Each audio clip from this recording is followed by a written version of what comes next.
Arti seorang ibu buat aku, ibu itu ibarat amuba kolaborasi sama bunglon ya.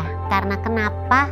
Karena kalau aku bilang amuba kayak ibu tuh harus bisa, ibaratnya bisa membelah diri gitu, ngurus anak, apalagi kalau anaknya banyak, belum lagi ngurus suami, ngurus rumah tangga. Kalau ibu-ibu pekerja harus ngurus kerjaannya juga gitu. Terus juga bunglon kayak bisa merubah diri aja gitu, bisa jadi peri yang baik hati, tahu-tahu nanti bisa jadi kayak security ya, menjaga keamanan keluarga, tahu-tahu bisa jadi hakim untuk memberikan keputusan ya untuk keluarga. Wah pokoknya luar biasalah ibu itu kalau menurut aku. Jadi wajar kalau dibilang surga ada di bawah telapak kaki ibu, tapi sejujurnya menjadi ibu itu adalah suatu anugerah gitu, karena berkaca dari aku melihat banyak orang yang mungkin belum dikaruniakan anak atau sulit punya keturunan gitu, dan aku termasuk salah satu yang beruntung dimudahkan gitu. Jadi menjadi ibu tuh benar-benar anugerah walaupun tugasnya, tanggung jawabnya banyak.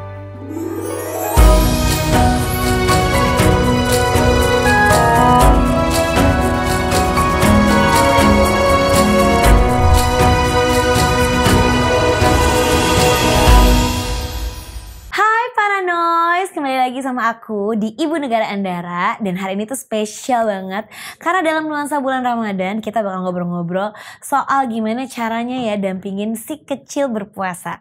Kali ini seperti biasa aku pastinya nggak sendirian, akan ada teman aku yang nggak cuma seorang ibu tapi juga seorang wanita karir. Langsung saja kita undang nih, ada Nikta Gina.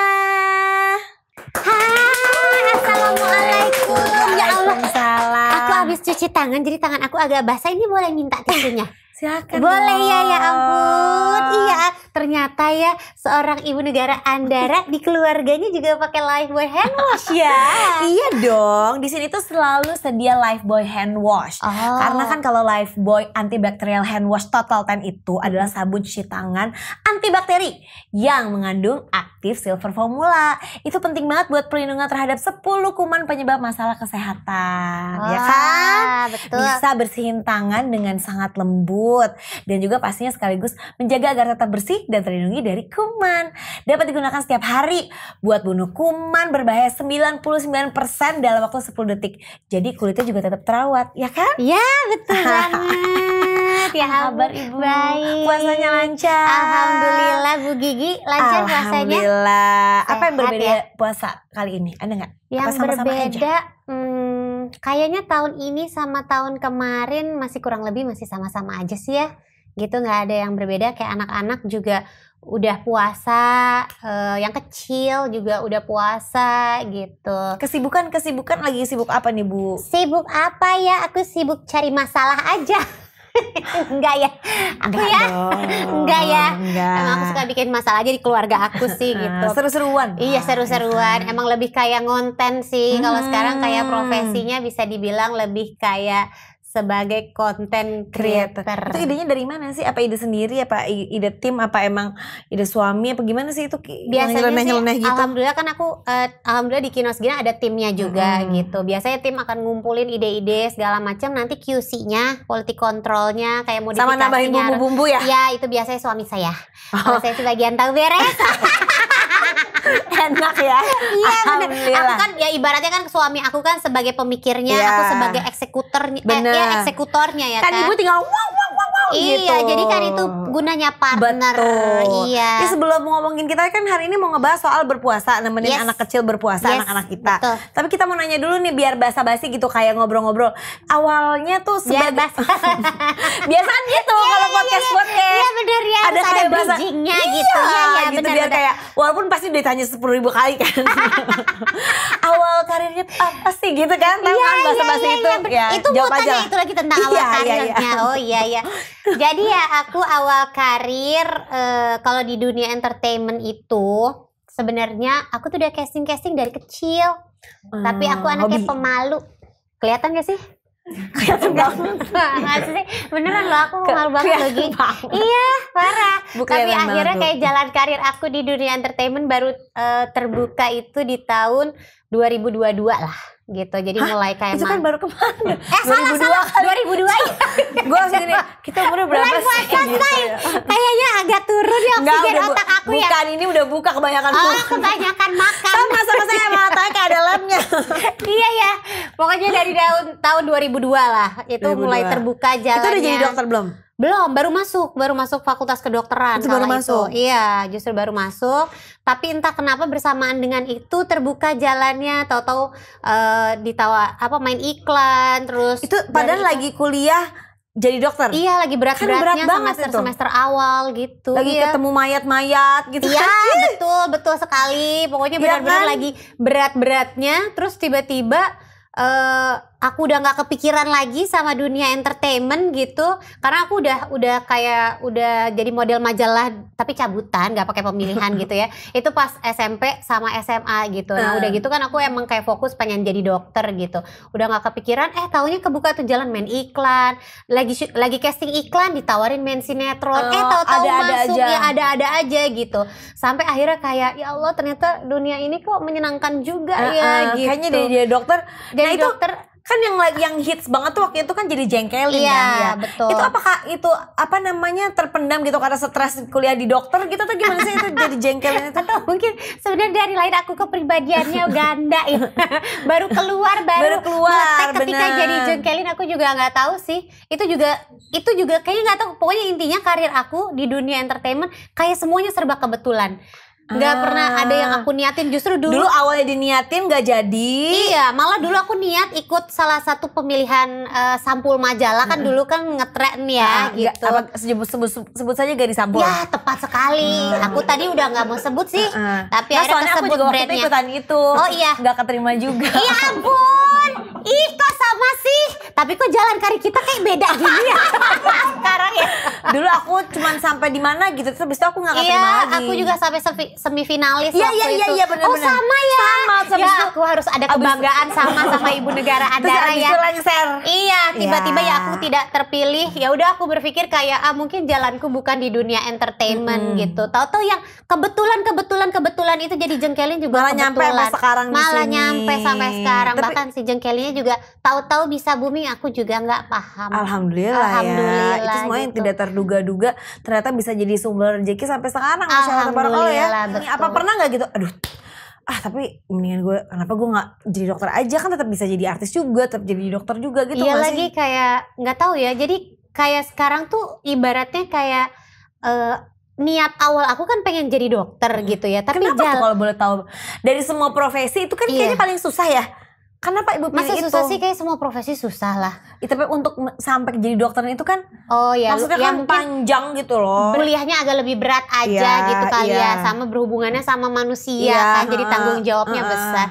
Enggak, ya karena dari kecil emang aku kan punya pengalaman. Adik aku tuh meninggal ketika mama aku mau melahirkan gitu. Jadi kayak meninggal di dalam kandungan padahal udah waktunya melahirkan gitu-gitu. Nah itu salah satu yang memicu aku, pokoknya aku pengen jadi dokter gitu.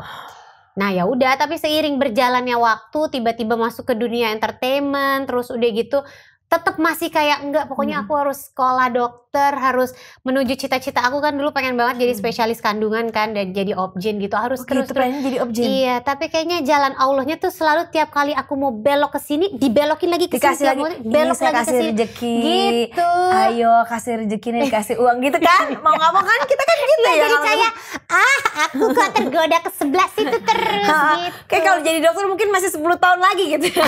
Ya nggak tahu juga ya. Ya kan lama kan. Iya, sekolahnya intinya lama, betul. Lama untuk mendapatkan pundi-pundi itu kan sebentar gitu. Lumayan lah gitu. Ya udah, jadi aku kayak ya sudah. Emang jalannya gitu ya. Iya. Tapi sekarang jadi kayak punya ini nggak, rasa kayak udah deh kalau gitu gue kan ini dokter nggak jadi nih gitu ya. Anak gue salah satu. Sedih ya dokter nggak jadi ya. Tapi kan bener aku jadi tapi dokternya. Oh dokter jadi. Aku udah sempat praktek loh. Udah sempat, tapi kan maksudnya nggak diterusin gitu. Iya betul. Ini anak gue pokoknya harus jadi dokter beneran gitu. Ada gitu nggak kayak harus dilampiaskan gitu ke anak gitu? Enggak lagi. Enggak. Karena dulu juga aku sama orang tua aku pengen jadi dokter tuh atas inisiatif aku sendiri gitu. Jadi ntar kalau misalnya anak aku ada yang pengen jadi dokter, monggo silahkan. Tapi aku akan mengutarakan secara garis besar yang aku alami kalau mau jadi dokter. Susah pahit buruknya gitu ya. Ya maksudnya ibaratnya kayak kalau lo mau jadi dokter emang konsekuensinya kayak misalnya belajarnya seumur hidup. Ibaratnya kan kayak STR, SIP yang harus diperpanjang. Ya kayak surat tanda registrasi, terus kayak surat izin praktek itu kan harus kayak update terus, diperpanjang terus gitu. Harus jadi ibaratnya kayak bukan one time gitu lah ya. Lo harus belajar tuh seumur hidup gitu. Paling aku akan menjelaskan seperti itu. Tapi kalau misalnya dia kayak enggak, aku mau bidang yang lain apa ya, monggo silahkan. Jadi ditunggu buka praktek lagi ya. Ya insya Allah ya, doakan ya. Lo gak ada yang tahu kan? Iya. Atau bikin rumah sakit. Ya Allah, amin. Nah ini ngomong-ngomong, kita kan sekarang lagi bulan puasa nih Bu. Iya. Dulu waktu anak-anak, waktu itu pertama kali puasa tuh umur berapa? Nggak inget lagi. Aku umur berapa ya dulu aku puasa, aku nggak tahu. Anak aku aja gimana? Boleh ya boleh, kurang lebih sama nggak gitu, maksudnya sama dulu diajarin puasa sama mama papanya. Kayaknya sama ngajarin ya. Anak tuh kurang lebih sama nggak? Pakai SD pas sebelum SD kayaknya, gimana gitu ngajarinnya? Seingatnya aku tuh aku kayak mulai puasa full tuh SD deh. Kalau anak aku kebetulan dia ini dari waktu TK udah mulai belajar puasa. Kayaknya dulu aku TK belum lagi. Belum ya? Belum puasa-puasaan. Sama iya gitu. Kayaknya udah kali setengah hari gitu kali ya. Ya mungkin ya aku kayaknya feeling aku SD deh. SD gitu, aku mulai puasa-puasaan. Ada perbedaan gak dulu mama ngajarin puasa ke kamu ngajarin anak-anak gitu? Atau diterapinnya sama aja gitu pelan-pelan dari setengah hari? Atau gimana ngajarinnya gitu? Pokoknya intinya kalau aku sih belajar dari mama aku tuh, kalau apalagi soal yang berhubungan sama ibadah gitu ya, mama aku tuh mencontohkan gitu. Jadi beliau tuh nggak pernah kayak ayo gini sholat, ayo gini puasa apa segala macam tuh nggak pernah. Tapi kayak beliau mencontohkan sampai aku jadi kayak kebiasa kan melihat kayak tiap hari mamaku sholat, terus mamaku puasa gitu. Bahkan nggak, kalau dulu mungkin mamaku puasanya nggak cuma puasa Ramadan, tapi beliau juga kayak ngejalanin puasa sunnah gitu. Jadi kayak udah sehari-hari itu aku biasa lihat gitu. Bisa jadi lihat, makanya mama hari ini puasa nggak? Pasti kita nanya dulu kan kalau mau ngajakin jajan. Iya betul. Jadi akhirnya sekarang yang aku dapat ya ilmunya, oh ya kalau buat ke anak aku juga nyontohin aja. Nyontohin. Nah sekarang tuh kan kalau lagi bulan puasa ini kan pasti kita makan tuh kan jadwalnya beda, nggak kayak kita makan sehari-hari. Harus bangun tengah malam makan, terus buka puasa langsung kadang-kadang cemilannya macem-macem. Gimana caranya seorang ibu bikin anak-anaknya itu tetap asupan nutrisinya tetap bagus gitu? Karena kan tahu sendiri kan buka puasa kita pengennya tepung-tepungan, tepung semua, gitu, protein udah keburu kenyang, nggak mau makan nasi, nggak mau makan proteinnya. Sahur sambil sembari tidur ya kan? Setengah ngantuk gitu, belum tentu dimakan semua gitu. Gimana nih caranya anak-anak ini tetap fit, apalagi tetap harus sekolah gitu. Iya betul. Aku termasuk ibu yang kayaknya nggak se-strict itu. Pokoknya alhamdulillahnya juga anak-anak aku tuh kayak happy dengan momen Ramadan ini gitu. Jadi kalau aku bangunin kayak maksudnya Ade Uti sahur, mereka langsung kayak bisa, langsung semangat gitu. Seneng banget tapi begitu makannya memang yang cewek agak sulit ya, memang perlu perjuangan gitu. Tapi aku tuh harusnya diteriakin kunyah. Iya betul, ayo kunyah, Ade udah mau imsak, ayo kunyah. Ada perjuangan ada kunyah ada gitu kan? naik nada 1-2 oktav ada gitu, tapi nggak terlalu sering sih untuk perkara mengunyah ya. Tapi aku sih secara pribadi nggak yang terlalu strict atau gimana gitu ya. Yang pasti aku berusaha memastikan anak aku ada karbohidratnya, ada proteinnya gitu, sayurnya ada, minum susu gitu. Tapi aku balik lagi ya, anak-anak mungkin mirip juga kali ya sama orang gede, kadang lagi nggak mood gitu. Bisa tiba-tiba anak aku yang gede kayak Uta pengennya cuman roti sama telur gitu. Ya udah, buat aku kayak ya nggak apa-apa lah daripada nggak makan, toh udah ada telurnya juga, tambahin susu kayak gitu-gitu. Terus kalau kayak perkara buka puasa yang goreng-gorengan aku bolehin sih sebenarnya, tapi aku batasin kayak udah ya cukup ya, nanti takutnya harus makan lagi gitu. Soalnya takutnya kenyang gitu kan. Iya betul, tapi nggak yang sampai ini nggak boleh ya, itu nggak boleh, itu nggak sih. Apa aku terlalu banyak nggak boleh ya. Serius? Sampai Rafa tuh gini, mama tuh kayaknya nggak pernah dia bilang iya gitu. Serius ya? Berarti aku masih lebih mending ya? Lebih mending ya? Iya kayaknya sih. Iya kan? Aku sama enggak gitu, bukan enggak, maksudnya kayak ntar dulu gitu. Apa gimana ya kan caranya? tiap ibu kan nge-treat anaknya kan beda-beda iya sih, ya. benar. Gitu. Kalau aku ya mungkin gitu, aku juga nggak tahu sih salah atau betul. Aku juga belum tahu. Iya. Terus kalau misalnya ada tips-tips juga nggak sih nih buat para noise supaya anak-anak itu tuh fun ngejalanin puasanya gitu, nggak ngejogrok gitu kayak ayam mau dipotong gitu, atau gimana gitu sahurnya supaya lebih semangat atau gimana gitu, biar kalau buka puasa nggak usah ditanya pasti semangat pasti ya. Semangat. Cuman gitu. kan masalah sahur dan di tengah-tengah puasa itu, apalagi yang udah puasa seharian full gitu. Iya. Apa ya? Biasanya kayak anak aku tuh kalau aku udah tahu yang gede itu suka makan. Jadi biasanya dari malam udah ditanyain kayak, udah besok kita sahur apa ya enaknya gitu. Jadi dia semangat. Itu gitu. aku sih. Oh iya ya. Kalau yang kecil itu dia nggak suka makan. Jadi momen puasa itu adalah momen supaya dia bisa mencari kesempatan untuk tidak makan. Jadi kalau misalnya kayak adek sahur nggak mau bangun, ntar enak loh dek nggak makan siang, nggak perlu ini dipaksa minum susu segala. Biasa dia bangun. Oh gitu. Dia nggak lapar dia? Nggak. Anak aku nggak tahu kenapa tuh, kayaknya dikasih puasa 30 hari nggak makan nggak minum sama sekali nggak buka, dia happy deh. Oh gitu? Dia bener-bener kayak sesulit itu makannya gitu. Itu sampai sekarang masih jadi PR aku, kayak kenapa dia makannya susah banget gitu. Tapi ya udah, jadi ya ibaratnya kayak mencari kunci-kunciannya dia lah, akhirnya kayak sahurnya jadi semangat gitu. Nah ini untuk masalah ibadah misalnya kayak puasa gitu dan mungkin hal-hal yang lainnya gitu. Kalau kamu termasuk yang kayak bukan ngebebasin sih, ini kan masih semuanya kan dalam belajar gitu kan. Misalnya kayak, kayaknya tapi aku hari ini mau batal aja deh puasanya. Atau misalnya kayak hari ini tapi aku mau bolos aja deh Ma gitu. Kamu ibu yang kayak ya udah nggak apa-apa, ayo ngajak ngobrol, atau kayak gak harus puasa, harus masuk sekolah gitu. Modelnya yang kayak gimana gitu?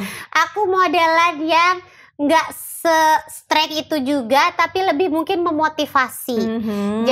Jadi anak aku nggak aku paksa juga, kayak misalnya tadi nih kayak tadi anak aku pulang sekolah, tiba-tiba ngelihat di meja ada seonggok pisang goreng keju gitu ya. Terus pertanyaannya kok siang-siang masih ada tuh pisang goreng keju? Apa? Kok masih ada siang-siang? Iya, emaknya yang nggak puasa. Kan ibunya lagi datang bulan. Betul. Terus tiba-tiba dia nyamperin aku, buka kayak, ini keju ya Ibun? Iya. Ya Allah, udah lapar ya Allah, udah kayak gitu. Terus lapar banget Mai. Iya, tapi masih bisa tahan nggak? Ya bisa sih gitu. Nah kalau dia kayak gitu, tahan dulu ya, kan bentar lagi, ini udah jam 11, kan jam 6 masih lama. Ya gitu. Tapi aku selalu memotivasi kayak beneran kuat, masih kuat. Bisa nggak tahan? Kalau bisa sampai maghrib hebat gitu. Tapi kalau enggak juga nggak apa-apa sih. Kalau mau minum, ini kayak lanjut lagi gitu. Ibu-ibu di film-film loh, motivasinya bagus. Iya, aku kayak gitu karena aku merasa kayak ya udah, ya anak aku kan jatuhnya di umur mereka kan masih belajar ya. Jadi kayak kalau misalnya emang nggak mampu ya sudah. Hayu, gitu. Ya buka yuk bareng yuk makan sama mama gitu. Ya kebetulan mama juga nggak puasa ya gitu.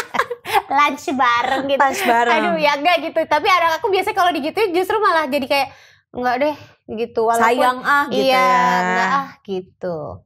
Ya udahlah gitu kan. Lebih jadi semangat, lebih tertantang, apalagi terutama anak laki-laki ya kalau digituin tuh biasanya malah jadi kayak ayo bisa nih gitu. Iya, kalau enggak boleh malah jadi marah kan, kenapa apa jadi makin bertanya-tanya kayak gimana cara ngejelasinnya? Kenapa sih kita harus puasa? Kita kan harusnya makan bla bla bla gitu. Atau mungkin kenapa kita harus sholatnya banyak banget 5 kali sehari gitu. Gimana cara ngejelasinnya?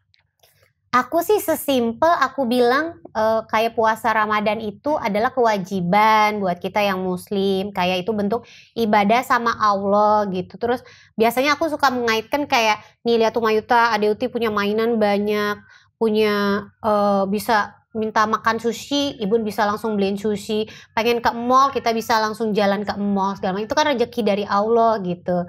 Nah supaya bisa dapat rezeki itu ya harus ibadah gitu. Ya udah.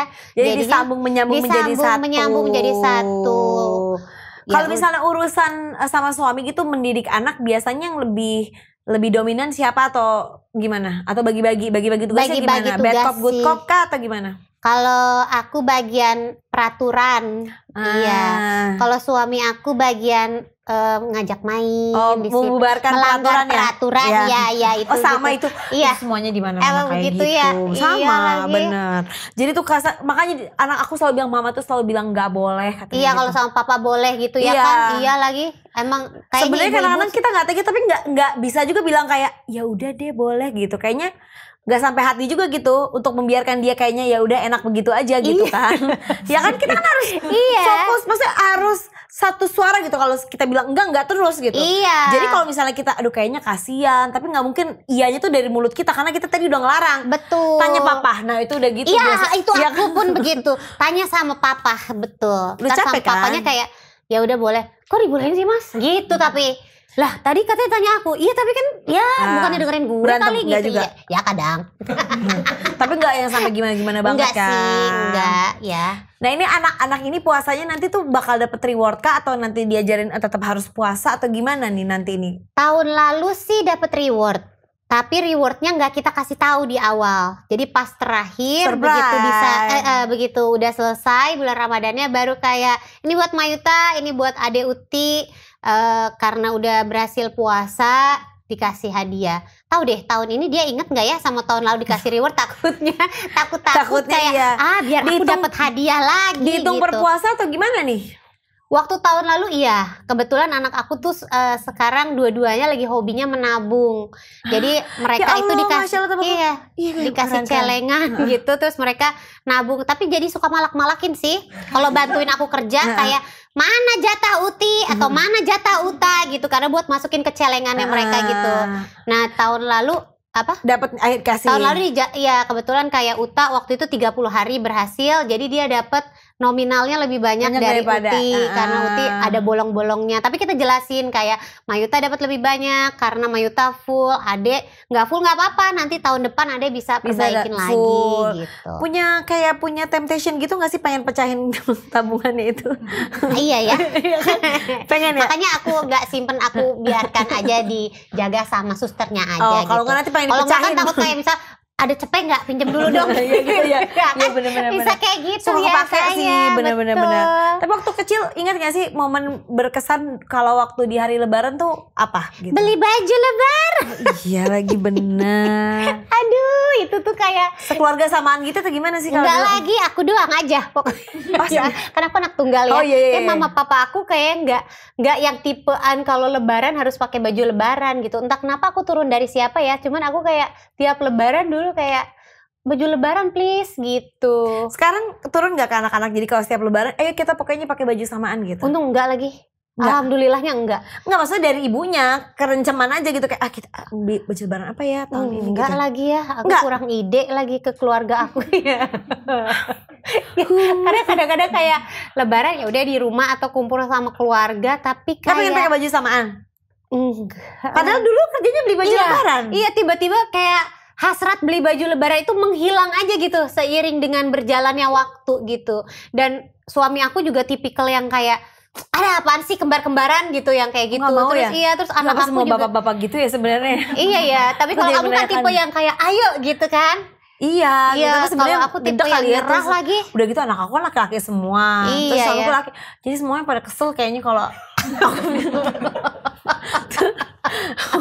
Untung aku ada cewek satu ya di rumah ya. Berarti ibu bikin lagi kali satu buat teman. Kita bikin Lebaran kali ini dulu ya. Nah ini pas banget nih buat para noise dan para moms di saat bulan Ramadan ini tuh harus selalu biasakan menjaga kesehatan dengan mencuci tangan terlebih dahulu sebelum menyantap menu berbuka puasa. Ini kan kita puasa tuh kan harus sehat terus. Betul. Itu upaya dari luar dan dari dalam. Makannya sehat dari luar itu menjaga kebersihan dengan salah satunya mencuci tangan. Jadi upayakan untuk cuci tangan dengan teknik yang benar tuh. Yes. Kayaknya kalau gini udah hafal banget nih cara cuci tangan yang baik dan benar. Alhamdulillah ya kan? Lumayan. Ayo dong coba dong ini biar paranoid semua moms-moms di rumah bisa ajarin semua anak-anaknya untuk cuci tangan yang baik benar, bukan gini dong loh. Iya, atau cuma gitu. Pakai air, pakai air gitu doang udah. Jadi yang paling penting itu satu, cuci tangan itu pakai air mengalir dan juga sabun cuci tangan. Yes. Seperti Lifebuoy cuci tangan gitu kan? Ya. Nah, abis kasih air, kasih sabun. Gosok-gosok. Gosok. Ini yang pertama. Ya, terus punggung tangan. punggung tangan. Gitu, terus sela-sela jari. Nih, ini paling banyak kopetnya ya. Iya. Terus abis itu kayak gerakan gini mengunci ya, kanan Oh, biar kiri. dalam-dalamnya gitu ya. Betul. Gini. Terus ibu jari. Oh, ibu jari. Tuh sama ujung-ujung jari. Oh, ini buat soalnya kan kita kuku suka panjang Iya, apa. Terus ini juga mungkin ada yang dalam, ada yang enggak. Nah, itu korek-korek deh tuh. Jangan cuma sampai sini, harus dibilas dong. Masa langsung pergi. Iya, kan licin dong ya. Dibilas dulu pakai air bener, mengalir dibilas. ya. Tapi abis itu jangan kepret-kepret lagi ke baju kan Ya jadi kotor lagi. Ya betul. Paling kesel kalau cuci tangan di kamar mandi umum. Kan cuci tangan, Iya. udah bersih. Bukanya suka bingung nggak? Buka pintu. Oh iya, aku kadang-kadang sih pakai tisu lagi aku ambil. Oh iya, Kalau bukan- benar. Atau kalau misalnya modelan dorong aku pakai kaki. Kalau nggak Gitu, paling seneng pakai kepala. paling seneng kalau tiba-tiba ada orang yang buka pintu. Iya, Langsung jadi duluan gitu kan. Ternyata dia jiwa ibu-ibunya sama Iya ya. Aku ya. kan? Happy Nah, deh. ini selain cara mencuci Aduh. tangan yang baik dan benar, juga ada momen-momen tuh yang harus pakai cuci tangan pakai sabun. Betul. Tahu nggak? Coba. Apa yo? Ayo. Aku tahunya itu sebelum dan setelah makan. Benar. Terus kalau Oh setelah habis bersin. bersin, Apalagi kalau batuk. ada keluarnya. Aduh iya lagi. Suka ada yang ngikut kan kalau bersin. Iya bener. Jangan dimainin atau ditempel di bawah meja ya. Terus kalau anak-anak abis main, Abis main, kan betul. kita juga abis ulin, abis main sama teman-teman gitu kan Iya. suka pegang-pegang itu juga cuci tangan, abis Cuci nonton tangan. konser Betul, gitu. cuci tangan. Terus Terus apa habis lagi? itu habis keluar dari toilet. Iya itu seperti yang kita bahas tadi setelah ya. dari toilet, betul. Apalagi kalau misalkan anak kita suka lupa tau nggak? Aku suka diingetin sama adik aku, Mbak, lu paling kayaknya itu paling menyeramkan buat dia itu abis tangan mencet flash itu loh. Oh. Itu kan kotor banget katanya itu di bagian Iya. situ gitu. Nggak pernah terfikirkan aja. Jadi sekarang kalau gimana ya, apa nggak usah pegang gitu. Tapi gimana Kan cara cuci nge-flashnya? tangan habis nge-flash. Oh iya benar. Iya gitu. Terus dan satu lagi, jangan lupa juga cuci tangan pakai sabun kalau kita pulang dari mana aja. Iya setelah ke rumah gitu kan Iya, ya. pulang Iya, ke rumah betul. harus cuci tangan, kalau bisa ganti baju apa segala macam ya kan? Yes, betul. Nah, udah pada tahu tuh gimana cara cuci tangan pakai sabun itu tuh penting banget, perlu banget ya para menois dan juga para moms semuanya. Apalagi nih nanti saat makan-makan waktu lebaran tuh, Iya. ya kan?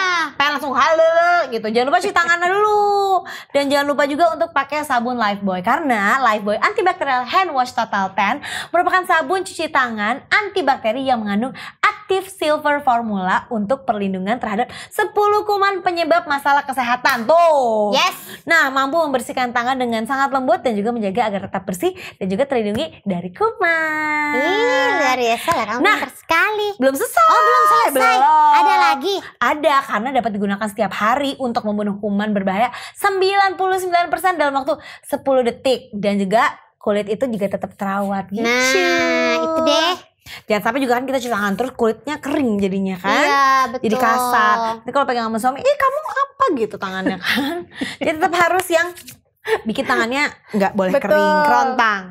Nah kalau Gina ini dari dulu tuh sebenarnya ya sebelum jadi ibu pengennya tuh jadi sosok ibu seperti apa? Yang bijaksana kah, yang bawel kah, yang marah-marah terus kah, atau kah ibu-ibu yang lemah lembut kah? Kalem ya. Cita-cita sih pengen jadi ibu-ibu kayak Jennifer Bardem ya. Tapi kayaknya Sama aku juga pengen kalau itu. Ya kan? Tapi Kayaknya kayaknya nggak kok mungkin deh, Kak. agak sulit ya Sulit, gitu. Tapi sulit, aku sulit. masih berusaha. Pokoknya aku masih berharap aku bisa menjadi sosok sahabat buat Ya. anak aku. Karena mama aku kan gitu. Jadi aku kan kebetulan aku anak tunggal. Apa-apa tuh selalu ceritanya sama mama, apapun gitu kan. Berarti kan ibaratnya kayak aku percaya bahwa ibu aku tuh bisa jadi teman yang baik, bisa ngasih solusi, nggak ada gap gitu antara beliau ibu, aku anaknya gitu. Jadi aku pengennya sih anak aku begitu. Jadi kalau ada masalah, ada Amin. apapun, kayak ceritanya pertama kali tuh ke aku atau ke Amin, suami amin. gitu. Aku juga pengennya gitu sih. Kayaknya semuanya Iya. ibu-ibu ya. Walaupun Iya kita sih. menurut mereka kayak kita agak menyeramkan sih. Aku sih. Iya ya. Iya. Tapi nggak kelihatan loh ibu kayaknya galak, enggak ya? Masa? Heeh, Tapi kayaknya bilang baik. enggak terus aja. Oh iya. Tapi sambil enggak. Enggak, iya. Enggak, Nah, tapi maaf pokoknya ya. enggak aja terus Enggak. gitu. Kan aku kadang-kadang gini, maaf ya, enggak ya gitu. Enggak usah minta maaf kalau enggak gitu. Kalau harapan dan impiannya Ibu Gina yang belum terwujud, terutama untuk anak-anak, Bingung lagi kalau ditanya itu. Aku nggak ada. Jangan nangis. Enggak, aku belum nangis. Gak. Aku anaknya gimana mengalirnya aja lah. Pokoknya intinya aku selalu mendoakan yang terbaik buat anak-anak aku gitu. Ya mudah-mudahan dia selalu bahagia, bangga, nggak malu punya orang tua kayak saya yang suka berperilaku aneh-aneh ini ya gitu. Itu kan hanya pekerjaan belaka. Hanya pekerjaan belaka gitu. Jadi kalau ditanya harapan atau apa gitu, nggak ada sih. Pokoknya aku selalu doanya biar anak aku tuh selalu di jalan yang benar. Amin. Terus selalu dapat keselamatan di dunia di akhirat. Udah sesimpel itu aja sih. Pokoknya semoga anak-anak juga sehat-sehat terus juga. Pokoknya betul, sehat dan bahagia lahir batin dunia akhirat. Itu kan yang paling penting. Betul. Nah para noise, itu dia tadi obrolan seru aku sama Nikta Gina. Karena menjadi seorang ibu tuh sekaligus wanita karir itu bukan hal yang mudah dilakukan. Ngurusin anak, belum lagi suami, belum lagi kerja, itu tuh effortnya juga luar biasa. Terakhir nih para noise, semoga tetap semangat dan juga kuat puasanya. Bisa full sampai akhir Ramadan tahun ini ya. Dan kita bisa kembali ke Fitri. Yuk dengerin terus Ibu Negara Andara buat tahu kisah-kisah inspiratif lainnya eksklusif cuma di Noise. Jangan lupa subscribe, comment, like, dan juga share ini ke teman-teman kamu ya. See you para Noise!